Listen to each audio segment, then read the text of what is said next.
Hello final year. देखो next है आप लोगों का एग्जाम्पल। ये आपका एमडीयू में 2 बार आया हुआ है, तो कैसे करना है वो देखो। तो इसने कहा find the coordinate of the vectors of related to the ordered basis this, यानी हमें ये प्रूव करना है कि ये V4 की बेसिस है। तो बेसिस प्रूव करने के लिए हमारे पास 2 कंडीशन है। इसको पहले तो हमें लीनियरली इंडिपेंडेंट प्रूव करना है, ठीक है। और दूसरी बात जो हमें प्रूव करना है ना कि ये हमारे पास स्पेनिंग सेट है, और स्पेनिंग सेट प्रूव करने के लिए सबसे पहले करेंगे स्पेनिंग सेट, लीनियरली इंडिपेंडेंट, फिर स्पेनिंग सेट। थर्ड स्टेप है कि ये रिलेटिव टू द ऑर्डर्ड, यानी इसको हम इनके लीनियर कॉम्बिनेशन में लिख सकते हैं, ठीक है। वो करना है, तो कैसे करेंगे वो देखो। सबसे पहले आपको LI प्रूव करना है, और आपका LI प्रूव करने का बेस्ट तरीका मैं आपको बता चुकी हूं। जैसे मेरे पास है, सबसे पहले ये लो 1 0 0 1, फिर 0 1 0 0। आपको मैट्रिक्स लेनी आनी चाहिए 0 0 1 1, ठीक है। अब फर्स्ट में जाऊंगी, फर्स्ट नीचे वाले सारे 0 है, काम खत्म। सेकंड रो में जाऊंगी, ये वाला नीचे माइनस कर दूंगी तो सिंपल 0 बस, यानी R3 में चेंजमेंट R3 माइनस R2। आगे बात समझ में। थर्ड रो में जाऊंगी, ये वाला सेलेक्ट, नीचे वाला 0, यानी R4 में R4 माइनस R3, ठीक है।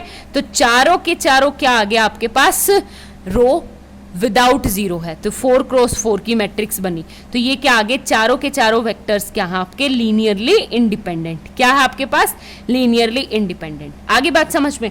उसके बाद आपको प्रूव करना है कि एक्स वाई जेड की हेल्प से मैं इसको क्या प्रूव कर सकती हूँ कि ये मेरे पास क्या है, ऑर्डर्ड बेसिस, मतलब इसके ऑर्डर्ड बेसिस में है, यानी हम इसके लीनियर कॉम्बिनेशन में लिख सकते हैं। हमें ऑर्डर्ड बेसिस प्रूव करना है। लीनियर कॉम्बिनेशन में लिखने का मतलब वही है आपके पास कि किसी भी एलिमेंट को, फॉर एग्जांपल है मेरे पास A B C D को मैं लिख सकती हूँ इस तरह से।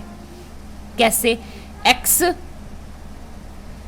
0 1 1 0 plus y 0 0 1 1 plus z 1 0 0 1 plus t 0 1 0 0, ठीक है। अब पहले 0, ये क्या आ जाएगा, सिंपल z। आगे बात समझ में। फिर आपको क्या करना है, comma x plus T, x plus T, ठीक है। फिर कोमा थर्ड वाले पे x plus Y, x plus Y.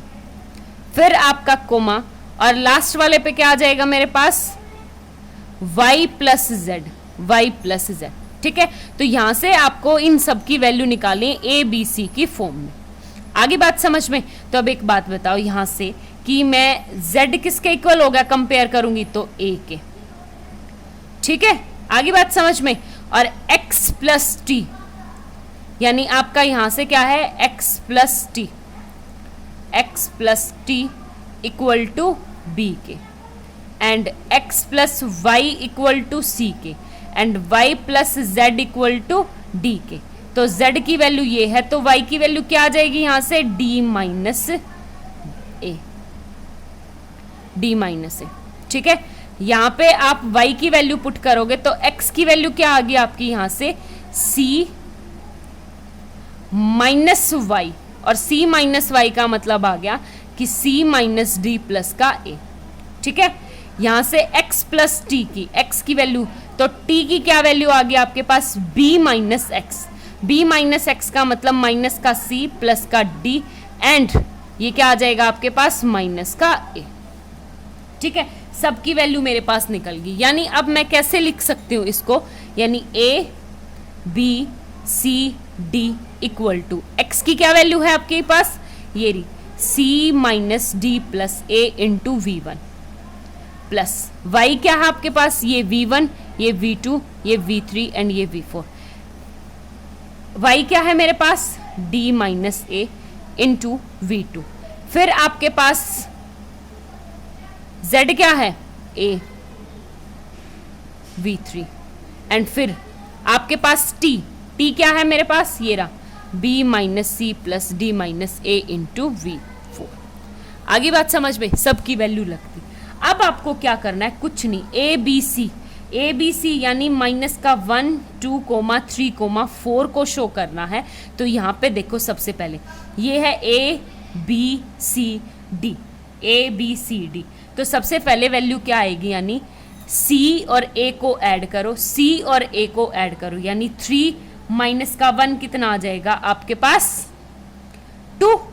2 में से डी को सब्ट्रैक्ट करो, 2 में से डी को सब्ट्रैक्ट करेंगे तो माइनस का 4, तो ये क्या आ गया माइनस का 2v1, ठीक है, प्लस डी माइनस ए, डी माइनस ए का मतलब है डी ए, माइनस करेंगे तो 4 में से माइनस का यानी 5v2 प्लस यहाँ पे है ए सिंपल आपका -1 है, -1v3, ठीक है, फिर प्लस v4 के साथ क्या आएगा आपके पास, देखो से ध्यान से b माइनस सी, मैं यहाँ पे लिख सकती हूँ b minus C plus D and minus का a, ठीक है। और देखो b क्या है आपके पास 2, माइनस का c माइनस का 3, प्लस का d प्लस का 4, माइनस माइनस प्लस का 1, तो ये देखो 2 में से ये गया कट और बचेगा 4 यानी प्लस का 4, ये आ गया आपके, यही स्केलर्स हमें निकालने थे।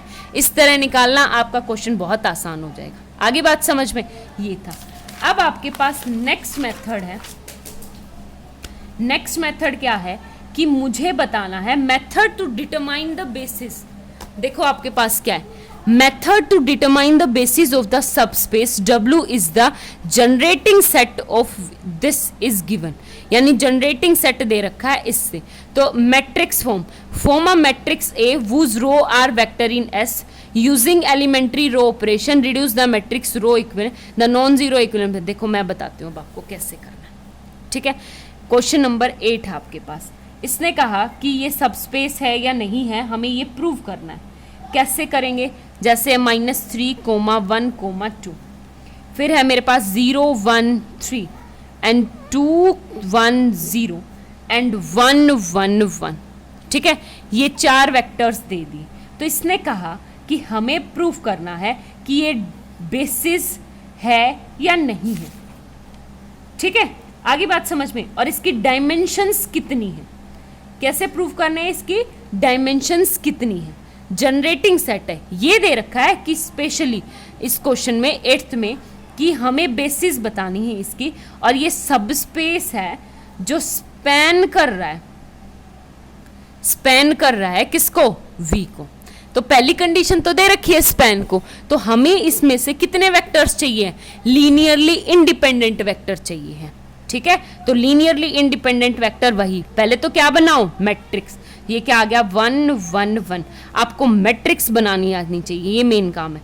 0 1 3 2 1 0, अगर मैं इस वाले को पहले लिख देती तो मेरा काम गड़बड़ हो जाता, -3 1 2, ठीक है। अब ऑपरेशन लगाओ, फर्स्ट रो में जाओ, नीचे वाले को 2 से मल्टीप्लाई करके माइनस करो, तो ये क्या आ जाएगा यहाँ पे 0, ये यहाँ पे 2 से मल्टीप्लाई यानी माइनस का 2, तो माइनस का क्या आ जाएगा 1, 2 से मल्टीप्लाई करके माइनस का, तो ये क्या आ जाएगा माइनस का 2, ठीक है। आगे बात समझ में, यहाँ पे क्या है 3 से मल्टीप्लाई करके ऐड करो, तो ये सीधा डायरेक्ट क्या हो गया 0, 3 से मल्टीप्लाई ऐड करेंगे तो 4, 3 से मल्टीप्लाई ऐड करेंगे तो 5, ठीक है, सॉल्व हो गया यहीं पे।